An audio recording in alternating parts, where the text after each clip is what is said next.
वालेकुम रहमतुल्लाहि व बरकातहू। मोहतरम भाइयों, आज आपको नुस्खा बतलाया जाएगा। जो कहते हैं कि हम जल्दी फ़ारग हो जाते हैं या हमारे आला तनासिल के अंदर सख्ती नहीं है, उनको इंशाल्लाह ये नुस्खा खाने से और बिल्कुल इंतहाई सस्ता और घरेलू टोटका है। तो इंशाल्लाह आला तनासिल के अंदर सख्ती भी आएगी और क़ुव्वत भी आएगी और इंशाल्लाह आप जल्दी फ़ारग भी नहीं होंगे और टाइमिंग भी बढ़ जाएगी। जो कहते हैं कि हम बिल्कुल नामर्द हो चुके हैं, हमारे आला तनासिल के अंदर बिल्कुल सख्ती है ही नहीं, तो उनके लिए ये बहुत पावरफुल नुस्खा है। तो इंशाल्लाह आप ज़िंदगी भर याद करेंगे। ये तकरीबन आपने 2 हफ़्ते या 1 हफ़्ता, आप 1 हफ़्ता इस्तेमाल करें और उसके बाद आप इसको ज़्यादा भी कर सकते हैं। बहरहाल 1 हफ़्ते के अंदर ही आपको इसका रिज़ल्ट आएगा। जो जल्दी फ़ारग हो जाते हैं, अपनी बीवी के पास जाते ही या फिर उनके आला तनासिल के अंदर सख्ती नहीं होती, उनके लिए ये नुस्खा है।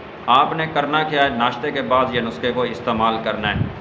जिन भाइयों ने अभी तक हमारा चैनल सब्सक्राइब नहीं किया, वो भाई हमारे ये चैनल जो अली अहमद टीवी, इसको सब्सक्राइब कर लें और बेल का बटन भी दबा दें और साथ इसमें को शेयर भी कर दें, तो साथ कमेंट्स भी कर दिया करें।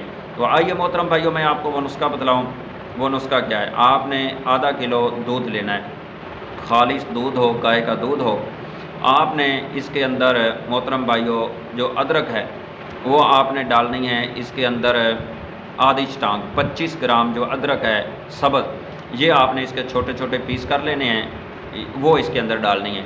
और 5 अदद जो नर छुआरे हैं वो ले लें, उनके छोटे छोटे टुकड़े कर लें, वो इस दूध के अंदर डाल दें। डाल करके इस दूध को हल्का सा उबाइल करें, हल्की हल्की आंच पे इसको अच्छा उबाइल कर लें। इसके अंदर आप शक्कर चीनी वगैरह भी मिला सकते हैं। ज़रा ये अदरक डालने से होगा तो इसका जायका तो कड़वा बन जाएगा और पीने में ज़रा मुश्किल होगी। बहरहाल इंशाल्लाह 1 हफ़्ता ये आप मुश्किल से पिएंगे तो आपकी टाइमिंग के अंदर भी इजाफ़ा आ जाएगा और आपके आला तनासिल के अंदर भी सख्ती आ जाएगी। बहुत मुजरब ये नुस्खा है। तो इंशाल्लाह इसको ज़रूर खाएँ, आज़माएँ, पिएँ और इंशाल्लाह बहुत ज़्यादा फ़ायदा होगा। अस्सलामु अलैकुम रहमतुल्लाह।